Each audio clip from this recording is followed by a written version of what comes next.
पान 440 प्रभुश्री कहे मुमुक्षु कहे मान्यता अने परिणामों शो फेर। मान्यता अने परिणामों शो फेर।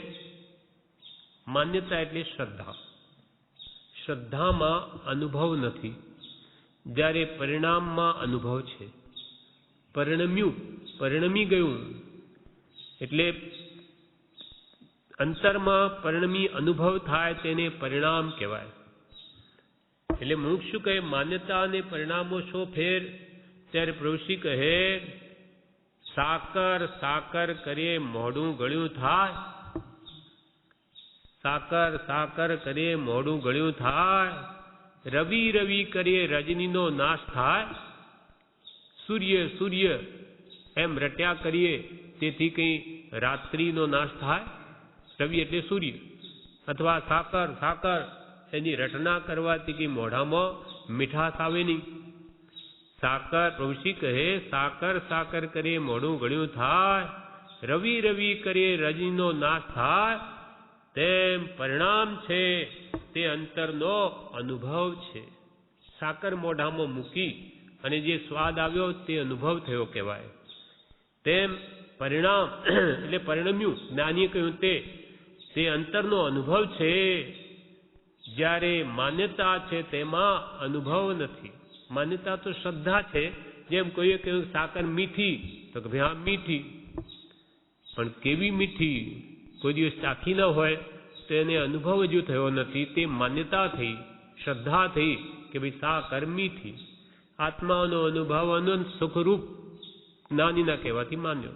આપણને અનુભવ નથી કે આત્માનો સ્વાદ વળી કેવો સુખ હોય, કાંઈ ખબર નથી, પણ શ્રદ્ધાથી માન્ય કર્યું છે અને એમણે અનુભવ્યું છે કે તે આનંદ સુખ છે, માટે આપણે માનીએ છીએ। એમ પ્રભુશ્રી કહે એમ પરિણામ છે, પરિણમ્યું તે તો અંતરનો અનુભવ છે। માન્યતા છે તેમાં અનુભવ નથી, પરંતુ યથાર્થ માન્યતા થયે તે અનુભવ પ્રગટ કરવાનો પુરુષાર્થ થાય। પણ પેલા યથાર્થ માન્યતા, યથાર્થ જેવી જ્ઞાનીઓ કે તેવી શ્રદ્ધા થાય ત્યારે આત્મ અનુભવ પ્રગટવાનો પુરુષાર્થ ઉપડે। આપણને આત્મામાં સુખ છે એવી જો શ્રદ્ધા જ નહીં થાય તો આપણે શા માટે પુરુષાર્થ કરીએ? મારો આત્મા પરમાત્મા બની શકે એમ નથી તો કોઈ પુરુષાર્થ ન કરે। પણ ભગવાન તો કહે છે કે તું પણ મહાવીર સ્વરૂપ જ છું, સર્વના આત્મા મહાવીર બની શકે એમ છે। તો કે હે હું ભગવાન બની શકું? તો કે હા, તો ઉપાય બતાવો। એમ શ્રદ્ધા જોઈએ તો એ મોક્ષ મેળવવા કે ભગવાન બનવાનો પુરુષાર્થ કરે। હું કોઈ કાળે બની શકું એમ નથી, કોઈ પુરુષાર્થ ન કરે। એટલે પહેલા તો જે વસ્તુ પ્રાપ્ત કરવાની છે એની શ્રદ્ધા જોઈએ। તો પ્રભુશ્રી કે પહેલા યથાર્થ માન્યતા થાય કે હું પણ શુદ્ધ આત્મા બની શકું, તો તે અનુભવ પ્રગટ કરવાનો પુરુષાર્થ થાય। તો એ આત્મા અનુભવ પ્રગટાવવાનો પુરુષાર્થ ઉપડે। એટલા માટે જ આપણને આ મંત્ર આપ્યો છે, સહજાત્મ સ્વરૂપ પરમગુરુ મંત્ર। શા માટે? એ તો પંચ પરમેષ્ઠીઓ પરમગુરુ એને સહજાત્મ સ્વરૂપ પ્રગટાવ્યું, મને એથી શું લાભ? તો કે ભાઈ તારો આત્મા પણ સહજ આત્મ સ્વરૂપ જ છે। કોના જેવો? પરમગુરુ જેવો। પંચ પરમેષ્ઠી જે સહજ એટલે સ્વાભાવિક શુદ્ધ આત્મ સ્વરૂપને પામ્યા તેવો તું છો। એ પહેલા શ્રદ્ધા તો કર। એ વાત જો શ્રદ્ધામાં ઉતરે તો પુરુષાર્થ ઉપડે કે મારું નિશ્ચય ને પરમાત્મા સ્વરૂપ છે તો કેમ પ્રગટ થાય? પહેલા શ્રદ્ધા જ ન હોય તો પ્રભુશ્રી કે પુરુષાર્થ થાય નહીં, તો અનુભવ ક્યાંથી થાય? પરંતુ યથાર્થ માન્યતા થઈ, માન્યતા એટલે શ્રદ્ધા, શ્રદ્ધા થયે તે આત્મ અનુભવ પ્રગટ કરવાનો પુરુષાર્થ થાય। પછી આપણને શુદ્ધ સ્વરૂપમય પંચ પરમેષ્ઠી જે હું સહજાત્મ સ્વરૂપ છું તો પછી કેમ પ્રગટે? તેના માટે પછી આપણે 3 પાઠ આપ્યા કે ભાઈ તું નિશ્ચય ને પરમાત્મા।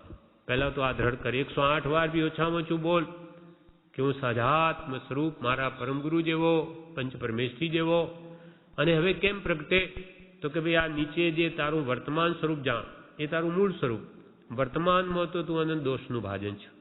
આ દોષો જાણ કાઢ તો તારું પરમાત્મ સ્વરૂપ પ્રગટે.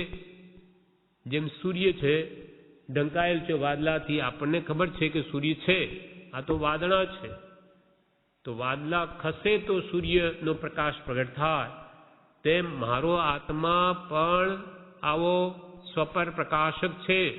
પણ એ તો અજ્ઞાનને લઈને ઢંકાઈ ગયો, કર્મોના આવરણને લઈને. હવે આવરણ દૂર કરું તો હું પણ સજાત્મ સ્વરૂપ બનું, મારું સ્વરૂપ પ્રગટ થાય. એમ પહેલા સ્વરૂપનું શ્રદ્ધાન જોઈએ, તો પછી એ મેળવવાનો પુરુષાર્થ કરે. પ્રભુશ્રી કહે પરંતુ યથાર્થ માન્યતા થયે તે આત્મ અનુભવ પ્રગટ કરવાનો પુરુષાર્થ થાય, તેથી પરિણામનું તે નિમિત્ત છે. પરિણમે તેનું નિમિત્ત છે માન્યતા, શ્રદ્ધા. શ્રદ્ધા હોય તો પુરુષાર્થ ઉપડે, નહીં તો કોઈ નહીં પુરુષાર્થ ઉપડે જ નહીં. કપડું જેમ કે મેલું દેખાય, પણ આપણને ખબર છે કે આ કપડું તો સફેદ જ છે. આપણને ખબર છે કે આ તો મેલું થયેલું છે, મેલને લઈને કે કપડું મેલું નથી, તો એ મેલને આપણે એક વાર નહીં 10 વાર પણ ધોઈશું, કેમ કે આ તો મેલ છે. મેલ અને કપડું જુદું, તે મારો આત્મા અને કર્મ જુદા, હું પરમાત્મા સ્વરૂપ છું, એ પહેલા નિશ્ચય થવો જોઈએ. એ થાય તો પછી કર્મો કેવી રીતે વળગ્યા. એટલે કૃપાલદેવે આત્મસિદ્ધિમાં પણ એ ભાવ કહ્યો કે 5 પદની જો તમને શ્રદ્ધા થઈ ગઈ તો 6ઠ્ઠા પદની તો આપોઆપ થશે. કેમ કે મોક્ષ સુધીની મારો આત્મા મોક્ષ મેળવી શકે એવી તમને શ્રદ્ધા જો ખરી થઈ, તો એનો ઉપાય શું બતાવો. શિષ્ય બહુ જ કે છે કે એક ગાથામાં કહ્યું, ભૂલી ગયો, એટલે એ ગાથામાં એમ કહ્યું કે 5 પદની શ્રદ્ધા થઈ ગઈ તો 6ઠ્ઠા પદની તો તમને હવે જલ્દી થશે. કેમ કે મોક્ષ તમારે જોઈએ છે, તો એનો ઉપાય જ્ઞાની બતાવશે કે તરત જ વાત બેસી જશે. પણ શ્રદ્ધા જ નથી 5 પદની, તો 6ઠ્ઠા પદમાં એનો પુરુષાર્થ ક્યાંથી ઉપડે. પૈસા જોઈતા હોય અને કોઈ ઉપાય બતાવે તો તરત જ એનો ઉપાય ગ્રહણ, કે મારે જોઈએ છે. પણ જેને પૈસા જોઈતા જ ન હોય તેને ગમે એટલા ઉપાય બતાવો, એને કે એની પડી નથી. તેમ જેને આત્મા અનુભવ પ્રગટ કરવાની કામના હોય તો તેને પહેલા જ્ઞાનીના ઉપદેશ પ્રત્યે શ્રદ્ધા જોઈશે, પુરુષ પ્રતીતિ જોઈશે, પછી વચન પ્રતીતિ જોઈશે, તો એનો પુરુષાર્થ જરૂર પડશે. પરંતુ યથાર્થ માન્યતા થયે તે આત્મ અનુભવ પ્રગટ કરવાનો પુરુષાર્થ થાય, તેથી પરિણામનું એટલે પરિણામનું તે નિમિત્ત છે. શ્રદ્ધા એ નિમિત્ત છે. શ્રદ્ધા બહુ બળવાળી શ્રદ્ધા જેની, તે પુરુષાર્થે ઘેલો છે. જેટલા પ્રમાણમાં શ્રદ્ધા બળવાન તેટલા પ્રમાણમાં એનો પુરુષાર્થ ઉપડે છે. શ્રદ્ધા કાચી ઢીલી પોચી હોય તેનો પુરુષાર્થ મંદ હોય. પરિણામ થવામાં આડું શું આવે છે. પ્રભુશ્રી કહે પરિણામ એટલે પરિણમન થવામાં આડું શું આવે છે. ધ્યાનમાં બેસે અને જ્યાં એક ચિત્ત થવા જાય ત્યાં સંકલ્પ વિકલ્પ આડા આવે જ. આમથી કાઢે તો આમથી આવે, રોકાય જ નહીં. લાકડી લઈને બેસે ને કૂતરાને હાંકે છતાં પાછા આવે તેમ થાય છે, પરંતુ બારણા બંધ કરી દે તો ના આવે. પ્રભુશ્રી કે જેને પરિણમન કરવું છે, અંદર ઉતારવું છે, તે ધ્યાનમાં બેસે. પ્રભુશ્રી પોતાની વાત પણ કરેલી છે કે અમે ધ્યાનમાં બેઠા હોઈએ અને સંકલ્પ વિકલ્પ રૂપ ગોળો આવીને પડે ધબ દઈને, એટલે સ્થિરતા અને ભંગ કરી દે. નિર્વિકલ્પ દશા અને સુખરૂપ છે. ધ્યાનમાં એ સુખ અનુભવે જ્ઞાનીઓ જગત ભૂલી જાય. પ્રભુ અમે ધ્યાનમાં બેઠા હોઈએ ત્યારે પ્રભુ બહાર ઢોલ વાગતા હોય તો પણ અમને સંભળાય નહીં. કેમ કે ઉપયોગ આત્માનો સ્વમાં પરિણમેલો છે, આત્મામાં. હવે તે વખતે પણ વિકલ્પનો ગોળો આવીને પડીને ધ્યાનને તોડી નાખે છે. જે અનંત સુખનું વેદન થતું હોય ત્યાં ધાપ દઈને પડે ને કે અમારો ઉપયોગ તોડી નાખે. કેમ એમ? તો કે પૂર્વે બાંધેલા કર્મો છે તે આવી રીતે નડે છે. આવી રીતે સ્થિરતા જો 48 મિનિટ રહે તો કેવલનાન થઈ જાય, પણ એ થવા રહે નહીં. કર્મો આવીને એને સ્થિરતાને ભાંગી નાખે. એટલે પ્રભુશ્રી કહે કે પરિણામ થવામાં આડું શું આવે છે. ધ્યાનમાં બેસે જ્યાં એક ચિત્ત થવા જાય ત્યાં સંકલ્પ વિકલ્પ આડા આવે છે. આડા આવે જ. કર્મના કારણે. આમથી કાઢે તો આમથી પેસે, મારે નથી સંકલ્પ કરવા તોય એક બીજા આવે, આમથી કાઢે તો આમથી પેસે, રોકાય જ નહીં. લાકડી લઈને બેસે ને કૂતરાને હાંકે છતાં પાછા આવે તેમ થાય છે. અમે કાઢીએ સંકલ્પ વિગણ તોય પાછા આવી જાય છે. પરંતુ બારણા બંધ કરી દે તો ના આવે. બારણા જ બંધ કરી દે કૂતરા ક્યાંથી આવે? ત્યારે મુમુક્ષુ કહે, સાહેબ ત્યાં બારણા જ નથી, તેથી તે કેમ રોકાય? ન રોકાય, ચાલ્યા જ આવે. બારણા હોય તો બંધ કરી દઈએ. આ તો બારણા તો બંધ થયા જ નથી. અનાદિકાળના એટલા બધા કર્મો ગ્રહણ કરી લીધા છે. તે હવે આગળ બતાવશે એના જવાબમાં. પ્રભુશ્રી કહે, બરાબર છે, બારણા નથી, પરંતુ ઉપયોગ આત્માનો છે તે બહાર જાય છે. ઉપયોગ એ સાધના છે, ઉપયોગ એ જ ધર્મ છે. એ ઉપયોગ સ્વમાં રહેવો જોઈએ, પણ અનાદિની એની વૃત્તિઓ બહાર જ જાય છે. પરંતુ ઉપયોગ આત્માનો છે તે બહાર જાય છે. તેને ત્યાંથી ફેરવીને આત્મામાં જોડે તો એક વખતે બે ઉપયોગ ન હોય, તેથી બહાર જતો અટકે. આમ બારણા બંધ કરવા એટલે શું? અહીંયા કે આવા બારણા નથી બંધ કરી દો, પણ તમારો જે આત્માનો ઉપયોગ બહાર જાય છે તેને હવે સમો લાવો. માનો કે આ બારણું બંધ કરી દીધું તો બહાર દેખાય તે પછી ન દેખાય, પછી અંદરનું જ રહે. એમ પ્રભુશ્રી કહે, ત્યાં તમે તમારો ઉપયોગ, જ્ઞાન ઉપયોગ, દર્શન ઉપયોગ, જાણવું દેખવું એ વિભાવમાં થાય છે, પરનું થાય છે. સ્વભાવ સંબંધી વિચાર નથી, કે તે સંબંધી કે ધ્યાન નથી, કે ચિંતવન નથી, લક્ષ્ય નથી. તેથી તમારો ઉપયોગ બહાર ફરે છે. એ ઉપયોગ ને જો તમે અંતરમાં લગાડી દો તો બહાર ક્યાંથી જાય? કેમ કે આત્માનો ઉપયોગ એક સમયે એક જ હોય, કે બે કામ મન નહીં કરી શકે, કે પણ બહારના વિચાર કરી શકે ને અંદરના કરે નહીં થાય. એટલે જો તમારો ઉપયોગ અંદર લગાડશો ત્યારે બહાર નહીં હોય, અને બહાર હશે ત્યારે અંદર નહીં હોય. ત્યાંથી ફેરવીને ઉપયોગ આત્મામાં જોડે તો એક વખતે બે ઉપયોગ ન હોય, તેથી બહાર જતો તે અટકે. તે એ ઉપયોગ તે મન છે, તેને આત્મામાં લગાડવાનું છે, બહારથી ખેંચી લેવું છે. એ ઉપયોગ એ મન છે. અને એ અનાદિનો અભ્યાસ એવો પડી ગયો છે કે બહાર જ એને આનંદ આવે છે, વિભાવમાં જ એને રસ પડે છે. તે આત્મામાં લગાડવાનું છે, બહારથી ખેંચી લેવું છે. પણ મનડું કિમહી ન બાજે, એ સ્તવનમાં કહ્યું છે કે એ બહુ મુશ્કેલ છે. પ્રભુશ્રી કહે, આ મનડું એને નપુંસક લિંગથી બોલાવ્યું, મન નહીં મનડું. અને એને વળી આનંદ કે સાલું મનડું માનતું જ નથી. કુમતી સ્ત્રીનો ભાઈ એને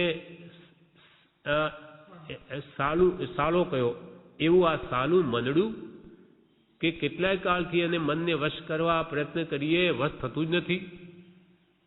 મનડું કી મહીન બાજે હો કુંથુજીન, મનડું કી મહીન બાજે. બાજે એટલે વશ થતું નથી. જીમ જીમ જતન કરીને રાખું, તિમ તિમ અળગું ભાજે હો કુંથુજીન, મનડું કી મહીન બાજે. જેમ જેમ એને વશ કરવા ધારું તેમ તેમ વધારે દોડે. એવું આ મનડું, પણ એવા મનને પણ હે ભગવાન આપે વશ કર્યું છે. મનડું દુરારાધ્ય તે વશ આણ્યું, આગમથી મતિ આણું. મને ખબર નથી, આનંદજી કે છે, પણ આગમ શાસ્ત્રોથી આ જાણ્યું કે આપે એવા દુષ્કર મનને પણ વશમાં આણ્યું છે. દુરારાધ્ય છે, જે દુઃખે કરીને વશમાં આવી શકે એવા મનને પણ આપે વશ કર્યું છે. મનડું દુરારાધ્ય તે વશ આણ્યું, આગમથી મતિ આણું. પણ કે છે, હે પ્રભુ, આવું જે મનડું આપે વસાણ્યું એ વાત આગમથી જાણી, પણ મારું મનડું જો આપ વશ કરી આપો તો આ વાત સાચી જાણું કે હા વાત સાચી, કે મારું જે મન વશ આપે કર્યું એ આપનું થઈ જશે. મનડું દુરારાધ્ય તે વસયા જણાવે છે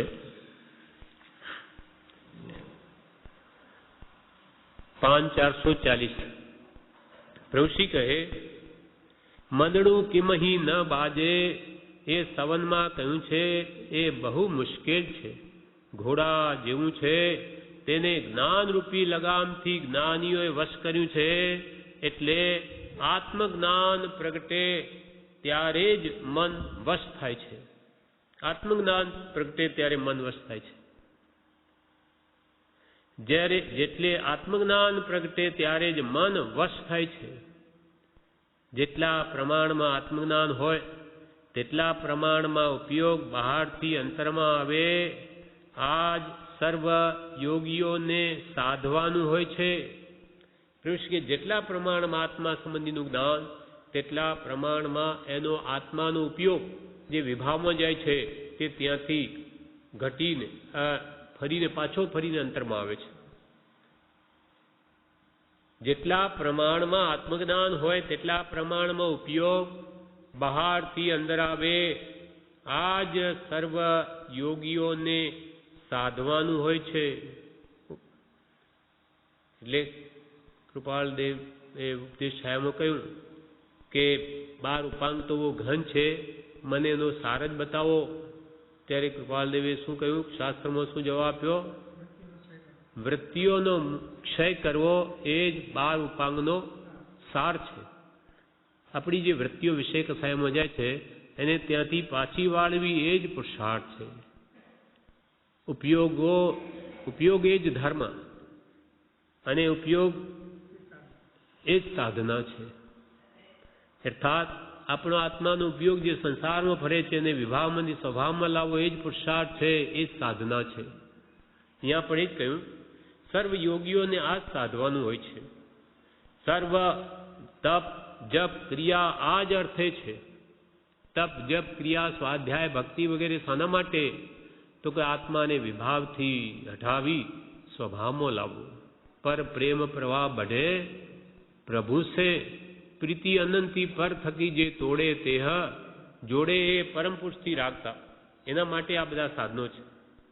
સર્વ જપ તપ ક્રિયા આ જ અર્થે છે. કૃપાલે કહ્યું ગમે તે જપ તપ ક્રિયા કે શાસ્ત્ર અધ્યયન કરીને પણ એક જ કાર્ય સિદ્ધ કરવાનું છે, તે એ કે જગતની વિસ્મૃતિ કરવી અને સતના ચરણમાં રહેવું. આ જ વાત થઈ કે વિભાવથી મુકાવવું ને સ્વભાવમાં આવવું એ જ જ્ઞાનીની પ્રથમ આજ્ઞા છે.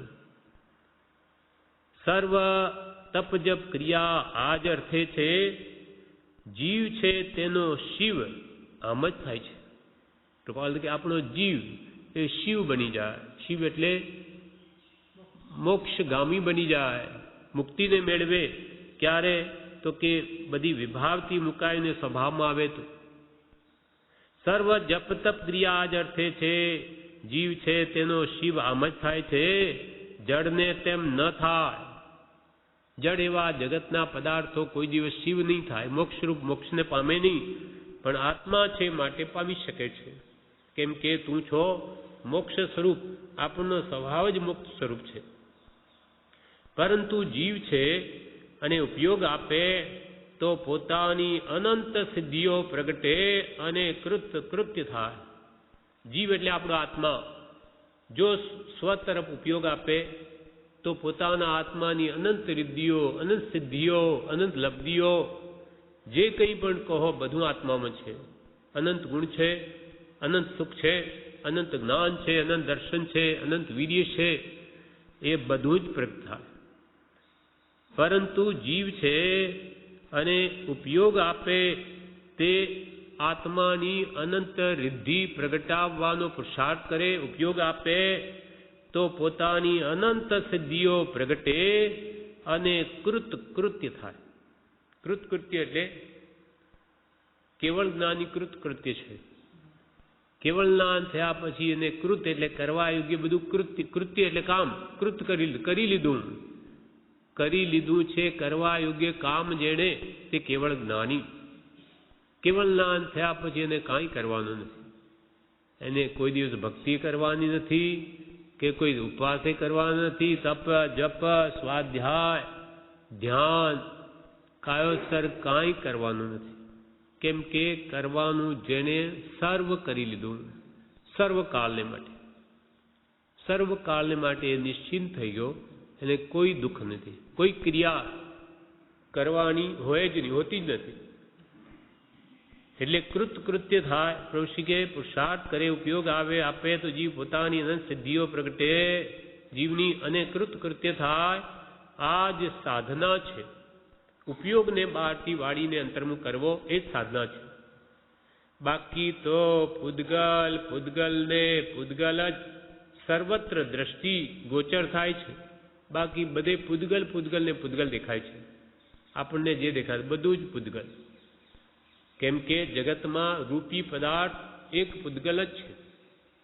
ગમે તે વસ્તુ આપણને દેખાય તે પૂદગલ. પૂદગલ ખાણો, પૂદગલ પીણો, પૂદગલ હું તી કાયા. પૂદગલ ખાણો, ખાઈએ તે પણ પૂદગલ, પાણી પીએ તે પણ પૂદગલ. પૂદગલ ખાણો, પૂદગલ પીણો, પૂદગલ હું તી કાયા. કાયા પણ પૂદગલની જ બનેલી.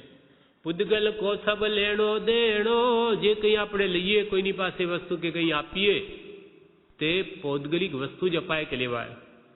પૂદગલ દે લેણો, પૂદગલ દેણો, પૂદગલ હી મેં જાય સંતો દેખીએ બે. પરગટ પૂદગલ જાલ તમાસા, એ સંતો દેખીએ બે. પરગટ પૂદગલ જાલ તમાસા. આ બધો તમાશો લેવડ દેવડ બધું પૂદગલની. અને આમાં જીવ રાગ દ્વેષ કરે છે માટે બંધાય છે. નાનીઓને પણ લેવડ દેવડ કરવી પડે. કર્મ એમાં ઉદયમાં હોય તો કૃપાલને વેપાર કરવો પડ્યો. પણ ત્યાં એ પૂદગલની લેવડ દેવડ કરતાં પણ અંતરંગ આસક્તિ નથી, કર્તૃત્વ ભાવ નથી, કંઈ મેળવવાની ઈચ્છા નથી. એમને લાખ જાય તો એ હર્ષ નથી, દોષોક નથી, લાખ આવે તો એ હર્ષ નથી. એવી સમદશા જ્યારે દ્વંદ્વ બધા મટી જાય છે, હર્ષોક સુખ દુઃખ રાગ દ્વેષના ભાવો માન અપમાન વગેરે, એ સમ્યક દર્શન થયા પછી જેવું થાય છે. બધું સમ થઈ જાય છે. પણ આપણને પ્રભુ શ્રી કે બધું બાકી તો બધું પૂદગલની સર્વત્ર દ્રષ્ટિ છે. તેમાંથી ફરીને અહીં આવવાનું છે. એ પૂદગલમય દ્રષ્ટિ મૂકી દઈ અને હવે સ્વરૂપ દ્રષ્ટિ કરવી છે. આ મહાગૂઢ વાત છે. પ્રભુ શ્રી કે આ મહાગૂઢ વાત છે. કેમ કે અરૂપી એવો આત્મા એ એને દ્રષ્ટિગોચર થતો નથી અને એના સુખનું વેદન કર્યું નથી. તેથી તે તરફ એનો લક્ષ્ય રહેતો નથી. તારીખ 7/2/1935 પ્રભુશ્રી કહે દેવગુરુની ભક્તિથી પુણ્ય પ્રાપ્ત થાય છે. દેવગુરુની ભક્તિથી પુણ્ય પ્રાપ્ત થાય છે. પણ જો તે આત્માર્થે થાય તો ઉત્તમ, નહીં તો મિથ્યાત્વ સહિત તે પુણ્ય તો ભ્રમણ કરાવે છે. દેવ ગુરુની ભક્તિ, સાચા દેવ અરિહંત, સાચા ગુરુ નિર્ગ્રંથ, જેની મિથ્યાત્વની ગાંઠ ગળી ગઈ, ગ્રંથિ એટલે ગાંઠ, તે ગુરુ સાચા, આત્મનાની ગુરુ સાચા અને 18 દોષણથી રહિત દેવ તત્વ છે. એવા સાચા દેવ અરિહંત અને ગુરુ નિર્ગ્રંથ, એ દેવગુરુની ભક્તિથી જીવને પુણ્ય બંધ થાય છે, પુણ્યની પ્રાપ્તિ થાય. પણ જો તે આત્માર્થે થાય તો ઉત્તમ. આત્માર્થના લક્ષ્યે જ દેવગુરુની ભક્તિ થાય તો જ ઉત્તમ. નહીં તો મિથ્યાત્વ સહિત તે પુણ્ય તો ભ્રમણ કરાવે. સાચા દેવગુરુની ભક્તિ કરીને પણ અંદરમાં જો આ લોકની ભૌતિક સુખની કામના હશે કે ભગવાનની ભક્તિ કરું તો મને પૈસા મળશે, કે સ્ત્રી મળશે, પુત્ર મળશે, અમારા કાર્ય સિદ્ધ થઈ જશે, કે પર્વોમાં મને દેવલોક મળશે, જો એવી આ લોક પરલોકની કામના રહી ગઈ તો જ્ઞાની કે બધું ફોક, બધું નિરર્થક.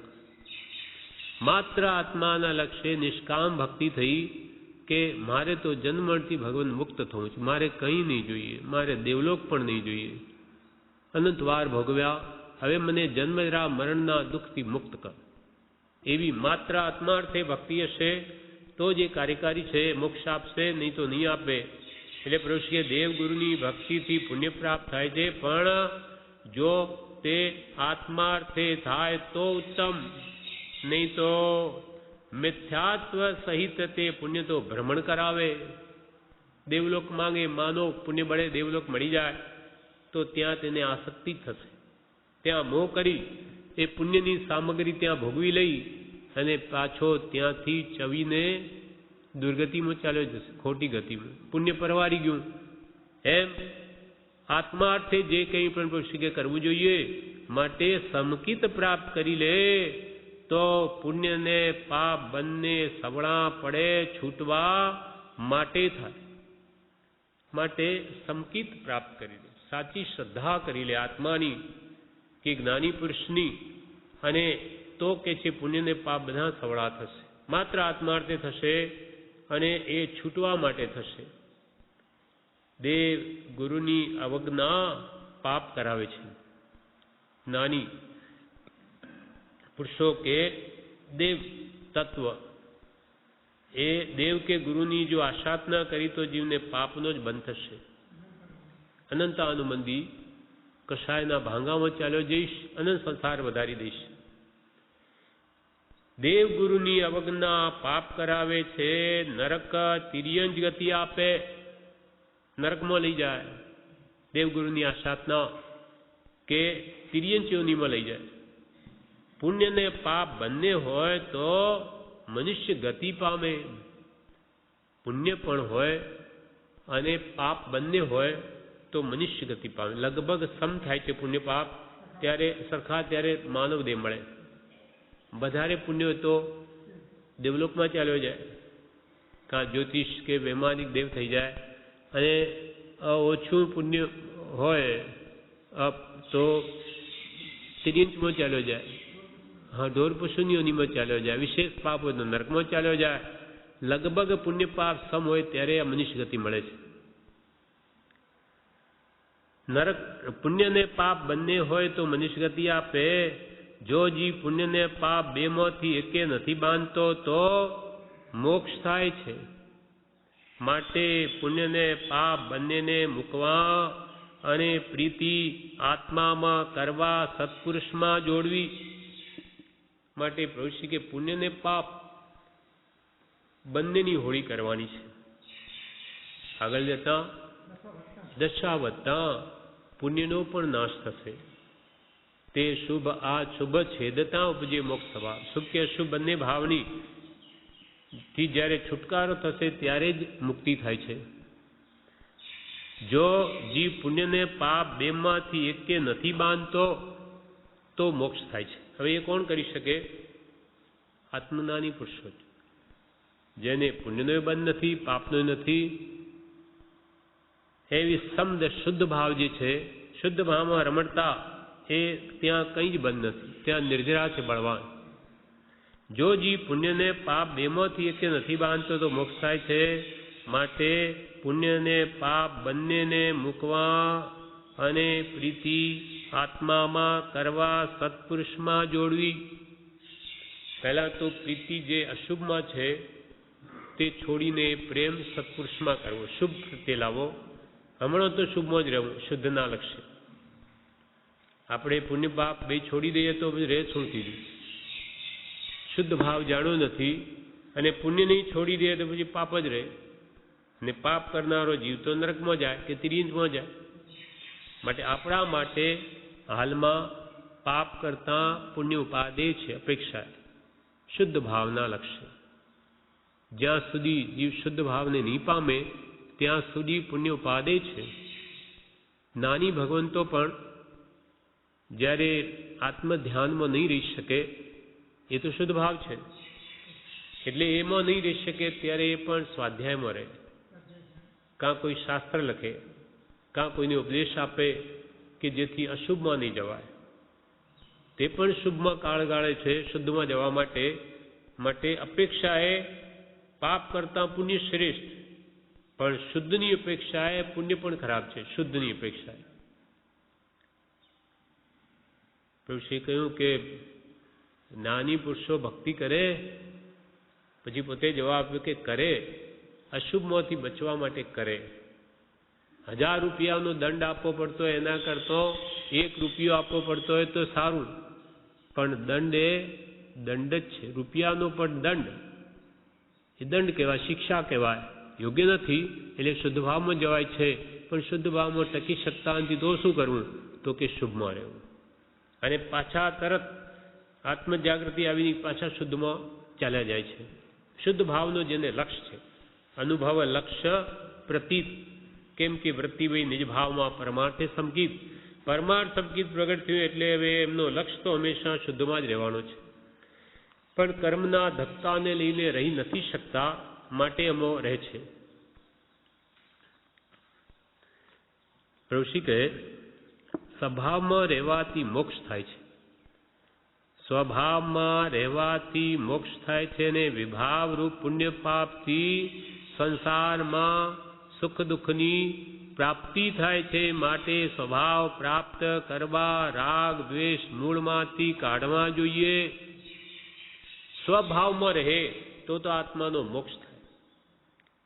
સંપૂર્ણ શુદ્ધ સ્વભાવ એ જ મુક્તિ છે, અને એ જ ધ્યેય છે આપણો, સ્વરૂપની શુદ્ધિ. કેમ કે મોક્ષ કયો?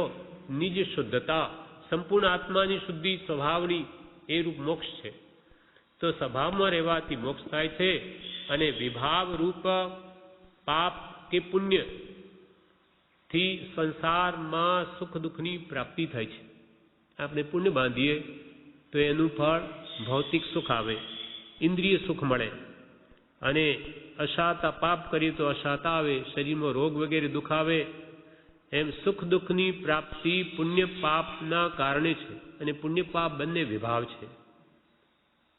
માટે સ્વભાવ પ્રાપ્ત કરવા રાગ દ્વેષ મૂળમાંથી કાઢવા જોઈએ. કે જો તમારે સ્વભાવ આત્માનો જે શુદ્ધ સ્વભાવ છે એને પ્રાપ્ત કરવો હોય તો રાગ દ્વેષને જડ મૂળમાંથી કાઢવા જોઈએ. એના મૂળિયા જ ઉખેડીને ફેંકી દેવા જોઈએ, કે ફરી અંદર મૂળ હોય તો ઉગે, મૂળ જ ન જોઈએ. માટે સ્વભાવ પ્રાપ્ત કરવા રાગ દ્વેષ મૂળમાંથી કાઢવા જોઈએ. પુણ્ય બંધથી સુખ સામગ્રી પામે છે.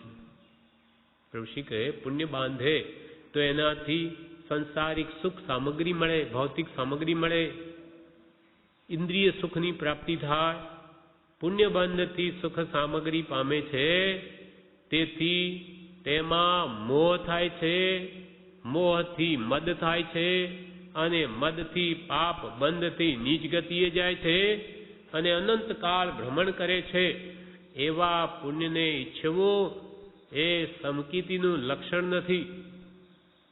ઋષિ કહે આ પુણ્ય બંધ, જે સંસારી જીવ હંમેશા પુણ્યને ઈચ્છે કે ભાઈ પુણ્ય હોય તો બધી આ પૈસા ટકા બધું મળે. જ્યારે જ્ઞાનીઓ કહે કે પુણ્ય બંધનો જો લક્ષ્ય હશે તો શું થશે? પુણ્ય બંધથી સુખ સામગ્રી પામે. પુણ્ય માટે ધર્માદિ કરે, ભૌતિક સુખ સામગ્રી મળે, પછી શું થાય? તેથી તેમાં મોહ થાય છે. જેમ કે ઘણા પૈસા કોઈને પ્રાપ્ત થયા હોય તો એને શું ઈચ્છા થાય કે હવે ખાવા પીવાની શ્રેષ્ઠ સામગ્રીઓ લાવું, બંગલા બંધાવું, ગાડીઓ લાવું, વિદેશ ફરવા જાઉં, કે શું કરું શું ન કરું, આ ખાઉં તે ખાઉં એ પીવું. એમ એની વૃત્તિ વિશેષ પરપદાર્થોમાં આસક્ત બને છે, મોહ કરે છે, એટલે વિશેષ કર્મ બાંધે. પુણ્ય બંધથી સુખ સામગ્રી પામે છે, તેથી તેમાં મોહ થાય છે, અને મોહથી મદ થાય છે. તે મારી પાસે જુઓ કેવું છે, કોની પાસે છે. એમ પૈસા વધે, પુણ્યથી પૈસા મળે, અને મોટે ભાગે આ કાળમાં પાપાનુબંધી પુણ્યનો પૈસો હોય છે. એટલે એને ભૌતિક લક્ષ્ય જ વિશેષ થાય. એને ધર્મો ખર્ચવાનું સારા માર્ગે એ બહુ જ ઓછા જીવો હોય છે. એટલે પુણ્યબંધથી સુખ સામગ્રી પામે છે, તેથી તેમાં મોહ થાય છે, મોહથી મદ થાય છે, મદ એટલે અહંકાર આવે છે, અને અહંકારથી પાપ બંધ થઈ જીવ નીચ ગતિએ જાય છે. આ ફળ આવ્યું. આ કાળ મેં સુખ સામગ્રી એ ધનાથી અલ્પ સમય માટે ભોગવી અને એનો અહંકાર મદ કરી પાપ બાંધી અને નીચ ગતિએ ચાલ્યો જાય છે. 5-25 વર્ષ ભૌતિક સામગ્રી ભોગવી અને એ પાપના ફળમાં શું, એ પુણ્ય જે આવેલું ઉદયમાં, એનું ફળ શું મળ્યું? માઠી ગતિ, ખોટી ગતિએ ચાલ્યો ગયો. અહીંયા 5-50 વર્ષને ત્યાં અસંખ્યાત વર્ષો સુધી દુઃખ ભોગવે તો આ શું ભાવ પડ્યું? બહુ મોંઘું પડ્યું એ સુખ. પુણ્યબંધથી સુખ સામગ્રી પામે છે, તેથી તેમાં મોહ થાય છે, મોહથી મદ થાય છે, અને મદથી પાપ બંધ થઈ જીવ નીચ ગતિએ ચાલ્યો જાય છે, અને અનંત કાળ ભ્રમણ કરે છે. એ અનંત કાળ સુધી પછી સંસારમાં 4 ગતિમાં જ રજડા કરે. એવા પુણ્યને ઈચ્છવું એ સમકીતીનું લક્ષણ નથી. કોઈ માને કે અમે સમકીતી છીએ, અમને સાચા દેવગુરુ પ્રત્યે શ્રદ્ધા છે, તો એ આવા પુણ્યને ઈચ્છે નહીં કે જે વર્તમાન સુખ આપે પણ એ દુર્ગતિએ લઈ જાય. આવા પુણ્યને ઈચ્છે નહીં. એટલે જીસ સુખ અંદર દુઃખ વસે સો સુખ ભી દુઃખરૂપ, એ દુઃખનું જ રૂપ છે. ભલે દુનિયા આપણને સુખી કહે, પુણ્યશાળી કહે, ધનવાન કહે, પણ એના ફળમાં જો આપણી દુર્ગતિ થતી હોય તો એ સુખ ઈચ્છવા યોગ્ય નથી. સમ્યક દ્રષ્ટિ સાચા જ્ઞાનીના આરાધક તે આવા ભૌતિક સુખ સામગ્રી કે પુણ્યને ઈચ્છે નહીં, એ તો મુક્તિને છે. એવા પુણ્યને ઈચ્છવું એ સમકીતીનું લક્ષણ નથી. ખરો ત્યાગ તે અંતર ત્યાગ છે, એકલો બાહ્ય ત્યાગ મોક્ષ અર્થે થતો નથી. ઋષિ કહે ખરો ત્યાગ શું? તો કે ખરો ત્યાગ અંતરનો ત્યાગ છે. બહારથી બધું છોડી દે અને અંદરમાં એ વસ્તુની ઈચ્છા રહે, કામના રહે, તો એને ત્યાગ્યું જ નથી. કશું નહીં. બહારથી ભલે છોડી દીધું એ પણ અંતરથી લાગે કે આપણે દીક્ષિત થઈ ગયા, મુનિ થઈ ગયા, પણ વૈરાગનો ઉભરો આવી ગયો, આપણે ત્યાગી દીધું. પણ આ જુઓ ને, લોકો તો બધું કેવું ખાય પીએ ભોગવે સુખે રહે છે, અને આપણને કેટલી પીડા. એવો જો ભાવ ઉપજ્યો તો બધું ભોગ થઈ ગયું. પૂરતું ભાગ્ય માનવું જોઈએ કે મને જીવનમાં ત્યાગ આવ્યો, મારા અહો ભાગ્ય છે, હવે ત્યાગને સફળ કરું. પણ એ ભાવ ક્યારે ઉપજે કે અંતર ત્યાગ પૂર્વક જો બાહ્ય ત્યાગ થયો હોય, તો અંદરની વાસના પહેલાં ગઈ હોય, સમ્યક દર્શન થયું હોય, તો જે ત્યાગ કાર્યકારી થાય છે. નહીં તો મોટે ભાગે આત્મજ્ઞાન વગરની દીક્ષા એ કલ્યાણરૂપ થતી નથી. એટલે જ આપણી અનંતવાળની દીક્ષા ભોગ ગઈ છે. આપણે આવા જ ધંધા કર્યા છે. અનંતકાળમાં દીક્ષા લઈ અને અંદરની ઈચ્છાઓ નહીં ગઈ માટે હજુ સુધી રજડીએ છીએ. એટલે પ્રભુશ્રી કે ખરો ત્યાગ તે અંતરનો ત્યાગ છે, એકલો બાહ્ય ત્યાગ મોક્ષને અર્થે થતો નથી, મોક્ષને માટે કાર્યકારી થતો નથી. કદાચ કાય ક્લેશાદી તપાદી કરે, પુણ્ય બાંધે, પણ એ પુણ્યને એકાદ ભાગ દેવલોકનું સુખ આપી દે, પણ મોક્ષ ના આપી શકે. માટે ખરો ત્યાગ અંતર ત્યાગ છે. એ સત્સંગ દ્વારા પહેલા જાણીને પછી બાહ્ય ત્યાગ કરવો જોઈએ, તો એ આ ત્યાગ પણ મોક્ષને માટે થાય છે. આ પ્રમાણે પ્રભુશ્રી વિશે જણાવે છે, જે આપણે આવતીકાલે લઈશું. પ્રભુશ્રીના દેશામૃતમાં પ્રભુશ્રી કહે તારીખ 11/2/1935, પાનું 441. પ્રભુશ્રી કહે કૃપાળુ દેવની શક્તિ અનંતી હતી. કૃપાળુ દેવની શક્તિ અનંતી હતી. અમે એમને પકડી બેઠા હતા, પરંતુ તેમણે કહ્યું કે પોતે જ બળ કરવું પડશે, બીજાને આધારે કંઈ નહીં થાય. પોતાનો આત્મા છે તે જ આધાર રૂપ છે, તે જ સર્વ સુખ દુઃખ પ્રાપ્ત કરાવનાર છે. બીજા પર આધાર રાખી બેસી રહે કંઈ નહીં વળે. બીજા પર આધાર રાખી બેસી રહે કંઈ નહીં વળે. આપ સમાન બળ નહીં અને મેઘ સમાન જળ નહીં. જો ઈચ્છો પરમાર્થ તો કરો, સત્ય પુરુષાર્થ એમ કહ્યું છે તે બહુ સમજવાનું છે. કૃપાળુ દેવની પ્રભુ શ્રી અનંતી શક્તિ હતી. અમે તો એમનું શરણું પકડી બેઠા હતા અને એમ જાણે કે હવે કૃપાલદેવ બધું કરશે, આપણને મળી ગયા. પણ કૃપાલદેવ તો કહ્યું કે તમારે બળ કરવું પડશે. અમે તો તમને માર્ગ બતાવીએ, પુરુષાર્થ તમારે કરવો પડશે. બીજાને આધારે કંઈ નહીં મળે. પોતાનો આત્મા તે જ આધારરૂપ છે. તે જ સર્વ સુખ દુઃખ પ્રાપ્ત કરાવનાર છે. પોતે જ પોતાનો વેરીને પોતે જ પોતાનો મિત્ર છે. પોતાને સુખી પણ પોતે જ કરી શકે, દુઃખી પણ પોતે જ કરી શકે. બીજા પર આધાર રાખી બેસી રે કંઈ ન વળે.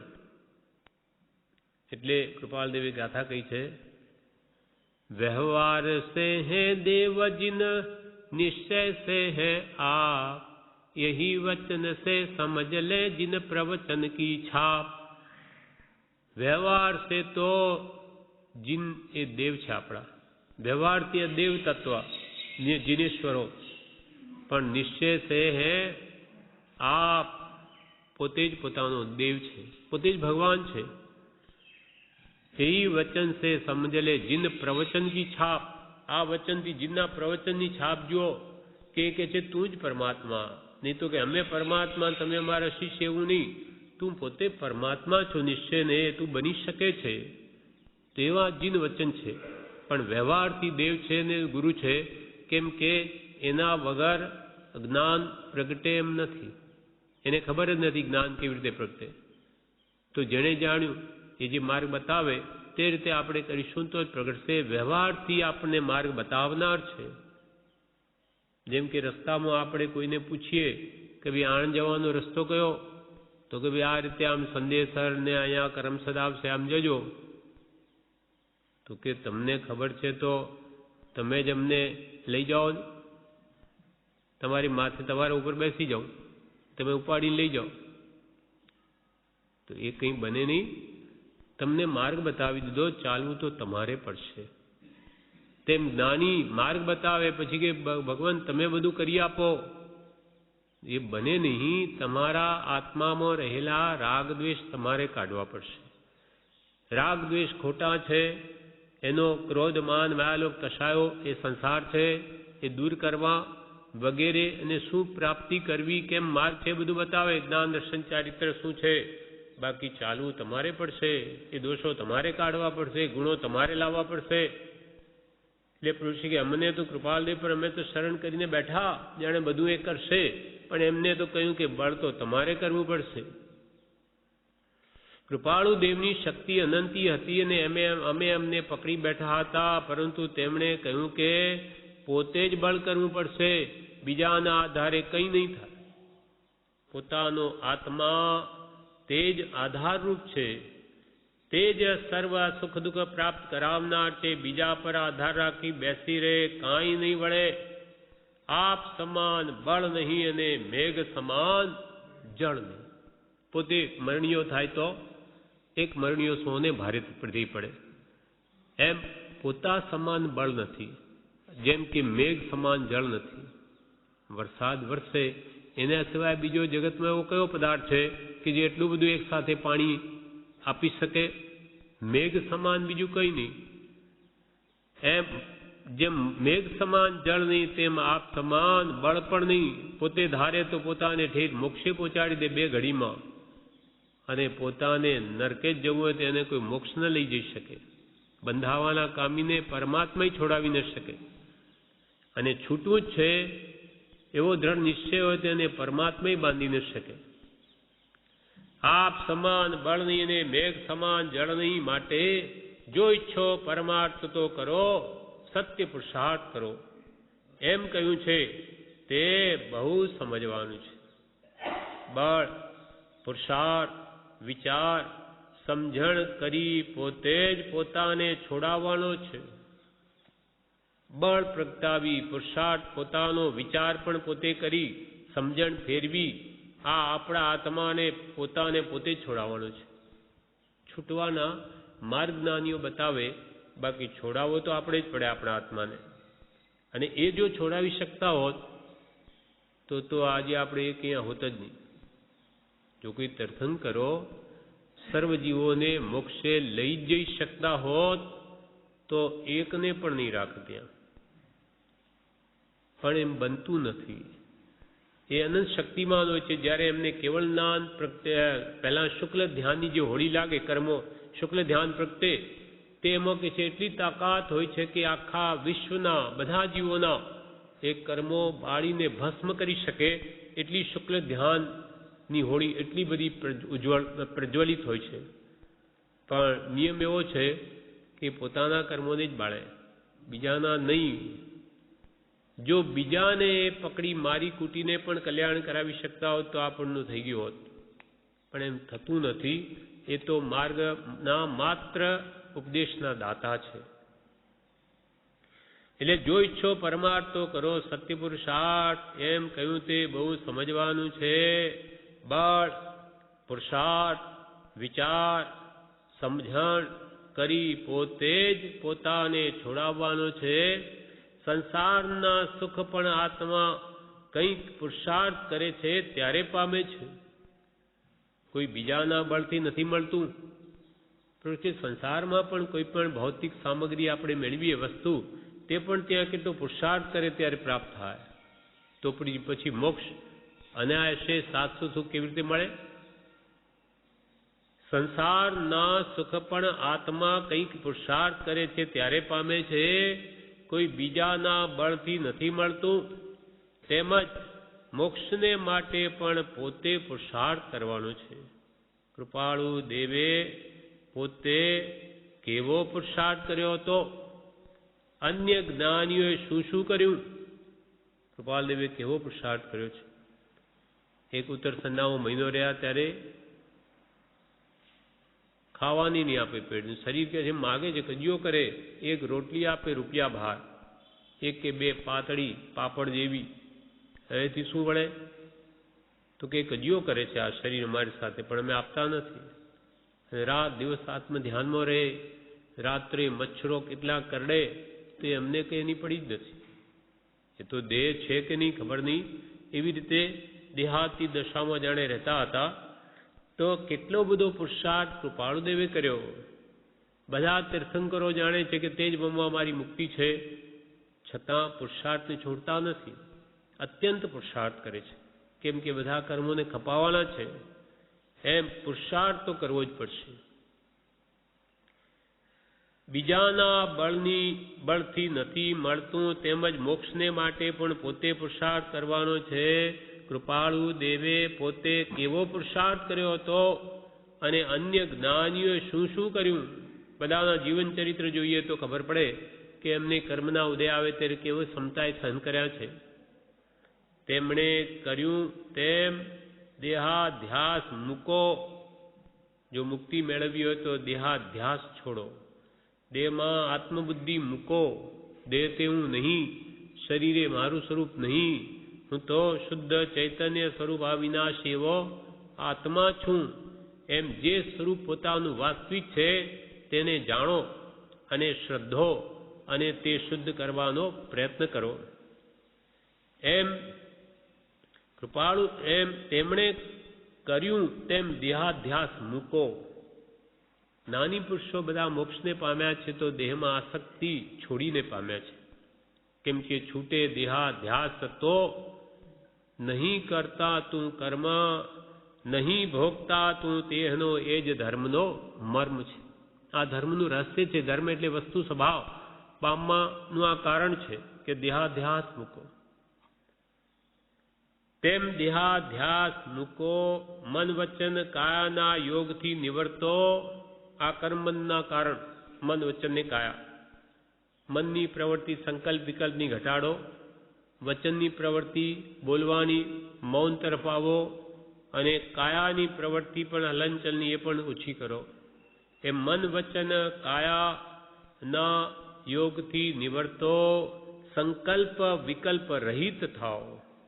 જે કાળે જે થવાનું છે થવાનું છે એમ વિચારીને વધારે પડતા વિકલ્પો મૂકી દો, સંકલ્પ વિકલ્પ બિલકુલ મૂકી દો અને રહિત થાઓ અને રાગ દ્વેષ ઇષ્ટ અનિષ્ટ છોડો. પરપદાર્થમાં કાં તો રાગ થાય, કાં દ્વેષ થાય, કઈષ્ટ બુદ્ધિ થાય, ગમે છે આ નથી ગમતું. આવા ભાવો બધા કર્મના કારણો છે. એટલે કે જો મુક્તિ જોઈતી હોય તો સંકલ્પ વિકલ્પથી રહિત થાઓ અને રાગ દ્વેષ ઇષ્ટ અનિષ્ટ ભાવને છોડો. તારીખ 15/2/1935 નાની મળ્યા અને બોધ પણ સાંભળ્યો છતાં રખડ્યો, કારણ કે પોતાના આત્મામાં તે બોધ યથાર્થ પરિણમ્યો નહીં. એટલે પ્રતિબોધ થવો જોઈએ તે ન થયો. પ્રભુશ્રી કહે જ્ઞાની મળ્યા, પૂર્વે પણ મળ્યા છે ભવભ્રમણમાં, પણ બોધ સાંભળ્યો પણ છે, તીર્થંકરોની સભામાં પણ ગયો. જ્ઞાની મળ્યા અને બોધ પણ સાંભળ્યો છતાં રખડ્યો, કારણ કે પોતાના આત્મામાં તે બોધ યથાર્થ પરિણમ્યો નહીં. ભગવંતોએ કહ્યું કે આ રાગદ્વેષ ત્યાગવાયું છે, કશાય ભાવો મૂકવા, પણ એ વાત સાંભળી પછી એને કશાયો મને થવા નહીં જોઈએ અને રોકવા એવો કંઈ પ્રયત્ન કર્યો જ નહીં. એટલે જે પ્રતિબોધ થવો જોઈએ, પરિણમવું જોઈએ, થયો જ નહીં. તે ન થયો. પરિણમે ત્યારે બોધ થયો કહેવાય. આપણે આ સાંભળીએ એ રૂપ આપણા જીવનનું પરિવર્તન થાય તો એ બોધ સાંભળ્યો કહેવાય, એ પરિણમ્યો કહેવાય કે બોધની અસર થઈ. યથાર્થ જ્ઞાની મળે જીવ સન્મુખ થયે તેમ બને છે અને મોક્ષ માર્ગમાં પ્રવેશ થાય છે. સાચા આત્મજ્ઞાની પુરુષ મળે અને એના સન્મુખ દ્રષ્ટિ થાય. જેમ કે આપણા માટે કૃપાળને મળ્યા, હવે એના પ્રત્યે સન્મુખ દ્રષ્ટિ થવી જોઈએ કે આ સાચા જ્ઞાની છે, એ કહે એ સત્ય છે, એ પ્રમાણે જ મારે કરવું છે. અને યથાશક્તિ તે પ્રમાણે કરે તો યથાર્થ જ્ઞાની મળે જીવ સન્મુખ થયે તેમ બને છે અને મોક્ષ માર્ગમાં જીવનો પ્રવેશ થાય છે. પ્રભુશ્રી પોતાની વાત કરે, પ્રથમ અમે નવલકથાઓ રાસ વગેરે સંસારમાં રહી વાંચતા. પહેલાં કે જે અમે ગ્રસ્ત હતા ત્યારે નવલકથાઓ વાંચતા કે મહાપુરુષોના ચરિત્રો જેવા રાસ વગેરે વાંચતા. પછી દીક્ષા લીધી ત્યારે ધર્મને અંગે રાજાઓ ઇત્યાદિની કથાઓ વાંચતા રસ પડ્યો. પહેલાં રાસ વગેરે ગાવતા અને નવલકથાઓ વાંચતા, પણ પછી દીક્ષા લીધા પછી અમે ધર્મ અંગેની ધર્મકથાઓ વાંચતા. દીક્ષા લીધી ત્યારે ધર્મને અંગે રાજાઓ ઇત્યાદિની કથાઓ વાંચતા રસ પડતો. કૃપાળુ દેવ મળતા તે પણ વાંચવાની ના કહી અને માત્ર આત્મા સંબંધી અને તત્વ સંબંધી વાંચવા કહ્યું. કૃપાળને મળ્યા પછી કે હવે આ મુનિ થયા, તમે આ કથાઓ વાંચવાનું મૂકી દો. હવે તો તમે તત્વ જાણો, આત્મા સંબંધી ગ્રંથો વાંચો, તાત્વિક ગ્રંથો વાંચો. પ્રાથમિક ભૂમિકા માટે કથાઓનો યોગ બરાબર છે કે જેને કે ધર્મની ખબર જ નથી તો એને ગોળ સાથે ગોળી તેમ કથાઓ વાંચે અને રસ પડે ધર્મમાં, પુણ્ય પાપનું ફળ સમજાય, વિશેષ આગળ વધવા નિમિત્ત બને. પણ તમે તો હવે મુનિ થયા છો, હવે તો તમારી પરિણતિ કેટલી ઊંચી હોવી જોઈએ અને તત્વજ્ઞાન વૈરાગ્યક્ષમ તમારા કેમ વધે એ કરો. પરંતુ માત્ર આત્મા સંબંધીને તત્વ સંબંધી વાંચવા કહ્યું, તેમાં પ્રથમ રસ ન આવ્યો. પ્રભુજી કે પહેલાં તો અમને રસ ન પડ્યો આ તત્વની વાતોમાં, પરંતુ ધીમે ધીમે તેમાં સમજણ પડતા રસ પડતો ગયો. તાત્વિક ગ્રંથો આત્મા સંબંધી કે દ્રવ્યાનુગ વગેરે એમાં રસ ન પડ્યો, પણ ધીમે ધીમે જેમ જેમ એ વસ્તુ તત્વ સમજાતું ગયું, તત્વોની સમજણ તેમ તેમ અમને રસ પડતો ગયો. હવે સતત તે જ ગમે છે અને આત્મા પણ બીજું બધું કરતા કોઈ અપૂર્વ આનંદમાં રમણ કરે છે તે તો અનુભવે જ સમજાય. હવે અમે તાત્વિક ગ્રંથો વાંચવા લાગ્યા તો હવે અમે તત્વ સિવાય અમે બીજું કંઈ વાંચવું જ ગમતું નથી. હવે એ જ ગમે છે સતત. અને અમારો આત્મા પણ બીજું બધું કરતા કોઈ અપૂર્વ આનંદમાં રમણ કરે છે. પણ તે તો અનુભવે જ સમજાય. તમે કે તમને અમારો જે આત્મ અનુભવ છે સુખરૂપ એ કેવી રીતે બતાવી શકીએ? એ તો અનુભવનો વિષય છે. પણ બીજું બધું કરતા હવે બીજી બધી અમે ક્રિયા કરતા પણ પ્રભુ કે અમારો આત્મા અપૂર્વ આનંદમાં રમણતા કરે છે, પણ તે તો અનુભવે જ સમજાય. સર્વ જીવો પોતપોતાની સમજણે જે માન્યું છે તે પકડી બેઠા છે. સર્વ જીવો પોતપોતાની સમજણે જે માન્યું છે તે પકડી બેઠા છે.